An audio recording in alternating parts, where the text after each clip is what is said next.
just thought I'd make myself a tiny little bit smaller there because it's scary otherwise. Hello everybody, this is another recording I'm going to stick on the YouTube channel. Sounds really weird having a YouTube channel. I am going to interview some people. I'm not going to interview people until I've got a few more people watching this though, and if it doesn't happen then I'm probably going to interview them anyway because I'm really doing it for me. But I now have 5 subscribers. Yes, which is 5 more than I thought I'd get actually, and I know that I don't know who they are. I know who some of them are. I know that 2 of them are family members, but I don't know, and I know 1 other. So I know 3 out of the 5. I don't know who the others are. It's a weird thing. I am just sort of progress report. I'm going to see King Nun in a few weeks' time for 2 or 3 dates, and I'm trying to get to talk to them beforehand, see if I can interview them. So interviews are ongoing. There are a few people that I want to do. They're one of them. There are a couple of other people that I spoke to already that will do it, which I will do. And I am also very interested in getting some other people to record for me so I can put things on here that they've done. And I know that Damien's going to do me something. I'm going to have a word. Chris, Carol, if you watch this, I want you to come and have a chat with me, or me come and have a chat with you about your escapades in Japan. That would be fantastic. It looks great, and looks as though having a whale of a time. So, I mean, we can have a chat about how we met and all that sort of stuff. Where I'm up to now with me, I'm soon going to run out of strut stuff actually, because I'm now up to feeling depressed about the first UK tour finishing.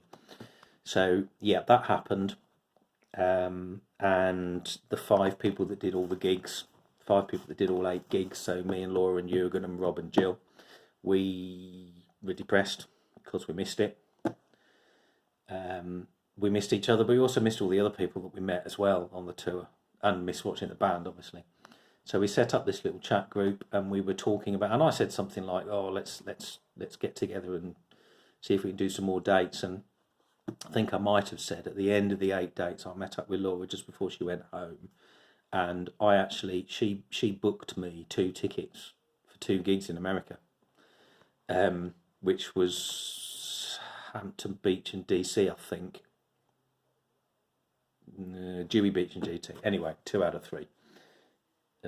2 out of 4, whatever. I can't remember which ones they were. Anyway, she booked them, and I just thought, I agreed that, well, it's 20 quid a ticket. Let's buy them. I'm never going to get there. It's America, for goodness sake. I suffer from dizzy spells. I'm old and boring. I'm never going to do anything like that. But, you know, it'd be nice to think about. So I booked them. She went home. And the next thing I thought was, well, why not? Why should I not do it? Why should I not go and travel to another country and go and see a band that I really like? And the thought of it made me quite happy. Normally, the thought of doing anything unusual makes me stressed, but this didn't. So I booked it. I booked the flights. I booked 4 gigs: Boston, Hampton, Dewey, DC. I arranged to meet up with a friend in Pittsburgh who I'd never met before. I just talked to her online. I went to stay. It sounds really weird. I stayed with a lady and her husband and her son. We had a fantastic time. It was really good fun. So I flew over via Switzerland, got strip searched in Switzerland by a very polite man. We haven't exchanged numbers or anything. I thought probably leave it. Rob picked me up from the airport in Boston. Totally fantastic but surreal experience, and went and stayed with them and had the most amazing time, and re-met Marty and Kathy and Zach, because I'd seen them already. I met them when they came over here. We met in Dewey Beach again, met up in Dewey Beach. It was great to see them. Zach's a great guy. They're all fantastic. Met so many other people, and I know I'm going to forget the names of some people, so I'm really sorry if that's the case. Met up with Suzanne again, met Jim and his wife in Boston, met another lovely lady in Boston who gave me a little bag of stuff, and somebody else in Hampton, and just too many people to remember. I met WAPs in DC, and people just kept coming up to me. I started recording videos in the first UK thing, and I carried on doing them in America.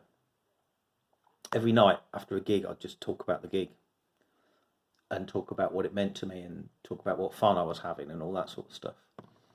And after the few that I'd done, people were coming up to me and going, "You're James, I've seen you. You do these videos, really nice to meet you." And I wasn't expecting that at all. It was really strange. It was nice, but it was a bit odd. It was lovely. Everyone was really, really friendly, and it was a really, really good way of getting to meet people, which was very nice. But I was kind of doing them for me. And then I remember in Hampton, I did meet and greet. We didn't do meet and greet in Boston. We did meet and greet in Hampton. And I went up and Luke gave me a handshake and a hug. And as I leant in, he went, "I love your videos." And I sort of went, "Do you? Are you watching them?" And he went, "Yeah, I'm watching them. I think they're great." And I said thank you. And I just started thinking, crap, the band are watching the videos. And I found that really quite odd. Thinking about it, I suppose it's not. And I have subsequently talked to a few people about it, and they've said that they used to sit around and watch them and probably take the piss a bit, actually. That's fine. I don't mind. But Tommy actually said that it was a sort of nice way of reviewing the night, that's lovely. So I carried on doing them. I mean, I was doing them for me. And I had such a time in America. And the reason I'd booked it was because they'd done a UK tour. And I never thought they'd do another one this year. So I thought, well, the only time I'm going to be able to see them again is if I go to the US. So I went to the US, and before I'd actually gone to the US, but after I booked everything, they announced another bloody UK tour, didn't they? So they announced another UK tour, and it was, for me, it was like, well, I'll just go to all of them. There's no questions asked, no argument, no nothing. I'll just go to all of them. So I actually booked 2 tickets for all of them, with the exception of Bournemouth. I only booked 1. So I have 2 tickets for everything. And that was in October. And we had a reuniting of me and Laura and Rob and Jill, because they came over to do all of them. Jürgen came over to do some, and did things like leaving at 3 a.m. to get back for work at 9 a.m. in Munich. Madman. Lovely, but mad. And I carried on with the videos, did them every night. Met a load of other lovely people. Other people did all 8. Jean came over and did all 8. Octavia came over and did all 8. So there were more of us that were doing it, which was great. We were sitting around at sort of 3, 4 a.m. in the morning, just chatting and stuff. It was great. I remember we did Norwich. Norwich closes on the weekday evening at about 11 o'clock in the evening. So we finished the gig. We hung around a bit afterwards and chatted to the guys at the railing by the bus. And I remember Adam saying, I said I was going to come to some Europe dates, and Adam said, "Oh, see if you can, especially come to this one or whatever." But we did do some Europe dates. I did some German ones, which I'll talk about in a minute. So we chatted to them afterwards, and I'd done my video when we went into Norwich, and it was shut. But we found a Revolution bar. So we went into Revolution, and there was a man and his dog in the corner. That was it. It was about 11 o'clock, 12 o'clock. And we ordered a round, and there was about 12 of us. So it was quite a lot. And we said, while we're there, we went, "Oh, gosh, they do shots in here, don't they?" So we had a line-up of about 8 shots in a little wooden sort of drink container with 8 shot glasses in. I'd never seen it before, but then I don't get out much. And we ordered all of this. Come to about 30, 40 quid, I don't know, and then said, "Do you do any food?" And they said, "Oh, no, we don't do any food." And we were like, "Oh, right, okay then, well, we'll just drink these and go." And the guy said, well, we don't do any food, but if you want to order some pizza or something like that, get a takeaway, you can bring it in if you like. So obviously had seen that we were going to be there spending loads of money. So we did. We got all this pizza. I ordered it on my card. Consequently, I still get offers through from Domino's in Norwich, which isn't a lot of use because it's about 150 miles away. Sat there till 3 in the morning drinking sicky fruit shots and eating pizza and just chatting with friends. and that's the best thing about all of this. And it has also opened lots of doors for other bands. I've found lots of other bands, met lots of other bands, and had the opportunity to do some really, really interesting things with other bands, which has been one of the most enlightening things and enjoyable things.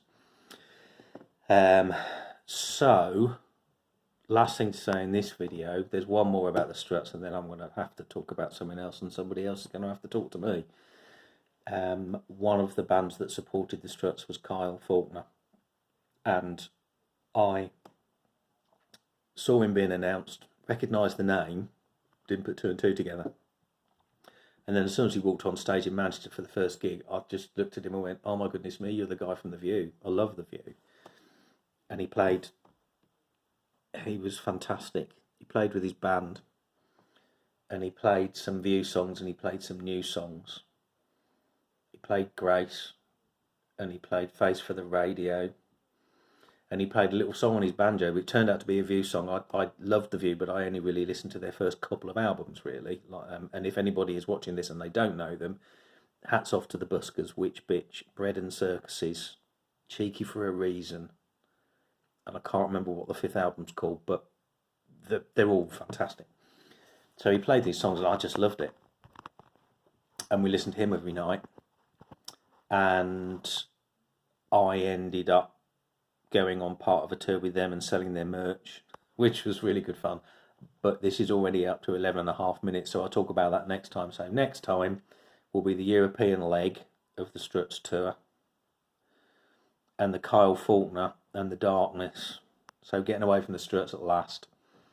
And I think it's about time I talk to somebody else as well, otherwise it's going to get really boring for everybody. So, speak soon.